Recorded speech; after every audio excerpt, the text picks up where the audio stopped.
الحمدللہ رب العالمین والصلاة والسلام علی سید الانبیاء والمرسلین اما بعد فاعوذ باللہ من الشیطان الرجیم بسم اللہ الرحمن الرحیم۔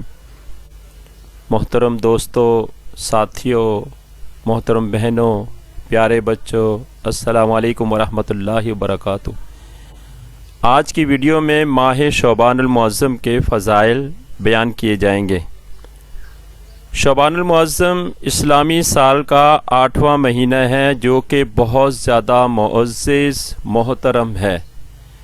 لفظ شعبان شعب سے نکلا ہے جس کے معنی گھاٹی کے ہیں، کیونکہ اس ماہ میں خیر و برکت کا نزول عمومی طور پر کثرت سے ہوتا ہے، اس لیے اسے شعبان کہتے ہیں۔ جس طرح گھاٹی پہاڑ کا راستہ ہوتی ہے، اسی طرح یہ مہینہ بھی خیر و برکت کا ذریعہ ہوتا ہے۔ حضرت شیخ عبد القادر جیلانی رحمۃ اللہ تعالی علیہ فرماتے ہیں، شعبان میں 5 حروف ہیں، ہر حرف سے ایک معنی نکلتا ہے۔ شین سے مراد شرافت و بزرگی، عین سے مراد علو یعنی بلندی، با سے مراد بر یعنی نیکی و احسان، الف سے مراد الفت اور نون سے مراد نور ہے۔ تو گویا شعبان کیا آتا ہے؟ شرافت و بزرگی، علو و بلندی، نیکی و احسان، الفت اور نور کا سما بن جاتا ہے۔ حضرت انس بن مالک رضی اللہ تعالی عنہ فرماتے ہیں کہ ماہ شعبان کا چاند نظر آتے ہی صحابہ اکرام علیہم رضوان تلاوت قرآن پاک میں مشغول ہو جاتے، اپنے اموال کی زکوٰۃ نکالتے تاکہ کمزور اور مسکین لوگ ماہ رمضان کے روزوں کے لیے تیاری کر سکیں۔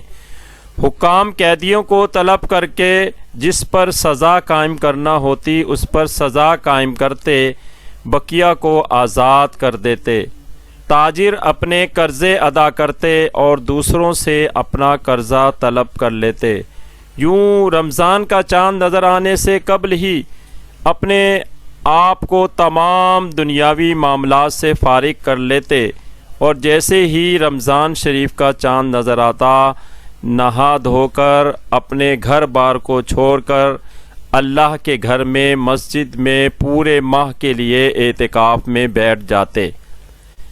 پہلے کے لوگ رمضان شریف میں زیادہ سے زیادہ عبادت کر کے قرب رب کو پاتے تھے اور اس کی تیاری شعبان کے مہینے ہی سے شروع کر دیتے تھے، مگر آج افسوس مسلمان اس عظیم ماہ ہی سے دولت جمع کرنے کی فکر میں لگ جاتے ہیں اور ماہ رمضان میں بھی زیادہ سے زیادہ کمانے کی منصوبہ بندی شروع کر دیتے ہیں، اور ماہ رمضان میں منہ مانگے دام پر اپنا مال خاص کر کھانے پینے کی اشیاء کی فروخت شروع کر دیتے ہیں۔ اللہ تعالی ہمارے تاجر بھائیوں کو سمجھ عطا فرمائے، آمین۔ شعبان المعظم کے فضائل حضور نے احادیث میں بڑی تفصیل سے بیان فرمائے ہیں، چنانچہ روایتوں میں آتا ہے کہ حضور علیہ الصلوۃ والسلام رجب کے مہینے ہی سے یہ دعا کرنا شروع کر دیتے، اے اللہ ہمارے لیے رجب اور شعبان میں برکت عطا فرما اور ہمیں رمضان تک پہنچا۔ حضرت عائشہ صدیقہ رضی اللہ تعالی عنہا سے روایت ہے کہ حضور علیہ الصلوۃ والسلام نے ارشاد فرمایا، اللہ تعالیٰ 4 راتوں میں خیر و برکت کی بارش برساتا ہے، ایک عید الاضحیٰ کی رات، دوسری عید الفطر کی رات، تیسری 15 شعبان کی رات، چوتھی رجب کی پہلی رات۔ حضرت ابی امامہ سے روایت ہے کہ حضور علیہ الصلوۃ والسلام نے ارشاد فرمایا، 5 راتیں ایسی ہیں کہ جن میں کوئی دعا رد نہیں ہوتی، ایک عید الاضحیٰ کی رات، دوسری عید الفطر کی رات، تیسری 15 شعبان کی رات، چوتھی رجب کی پہلی رات، 5ویں ہر جمعہ کی رات۔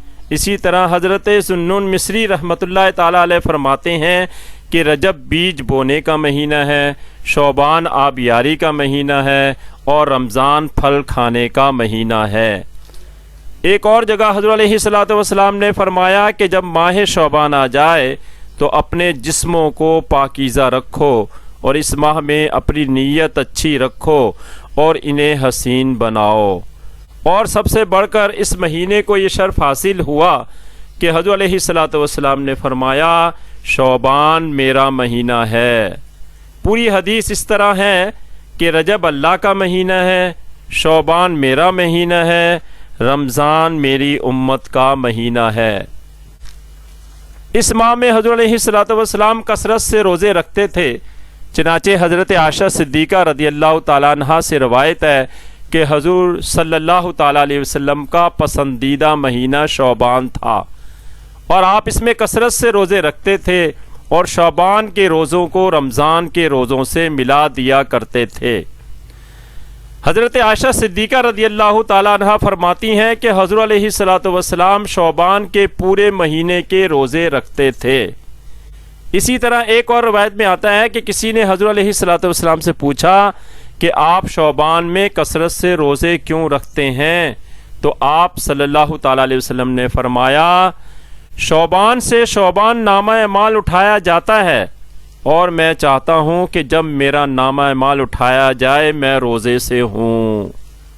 اسی طرح ایک اور روایت میں فرمایا شعبان سے شعبان کے درمیان موت لکھی جاتی ہے، میں چاہتا ہوں کہ جب میری موت لکھی جائے تو میں روزے سے ہوں۔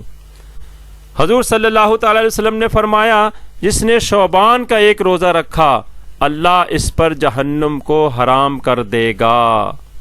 اسی طرح روایتوں میں آتا ہے کہ جس نے شعبان کے 3 روزے رکھے اور بوقت افطار مجھ پر متعدد مرتبہ درود پاک پڑھا اللہ تعالیٰ اس کی مغفرت فرما دے گا، اس کی روزی میں برکت ہوگی اور کل بروز قیامت یہ شعبان کے روزے رکھنے والا جنتی اونٹنی پر بیٹھ کر داخل جنت ہوگا۔ ہمیں بھی چاہیے کہ پورے شعبان المعظم کے روزے رکھیں، نہیں تو اس ماہ میں کثرت سے روزے رکھیں اور شعبان کے روزوں کو رمضان کے روزوں سے ملا دیں۔ اس طرح نہ صرف سنت رسول صلی اللہ تعالیٰ علیہ وسلم پر پوری طرح عمل ہو جائے گا بلکہ چاند کے 29 یا 30 کے شک سے بھی ہم بچ جائیں گے۔ یہ سب نہیں کر سکتے تو کم از کم 14 شعبان اور 15 شعبان کا روزہ رکھ لیں کہ 14 شعبان نامہ اعمال کا آخری دن ہے اور 15 شعبان نامہ اعمال کا پہلا دن ہے۔ جب نامہ اعمال کے اول و آخر روزہ آ جائے گا تو یقیناً اللہ تعالی ہماری مغفرت فرما دے گا۔ اللہ سے دعا ہے بطفیل مصطفیٰ صلی اللہ تعالیٰ علیہ وسلم ہمیں ماہ شعبان کا اکرام و احترام کرنے کی اور اس میں روزے رکھنے کی توفیق عطا فرمائے۔ وما علینا الا البلاغ۔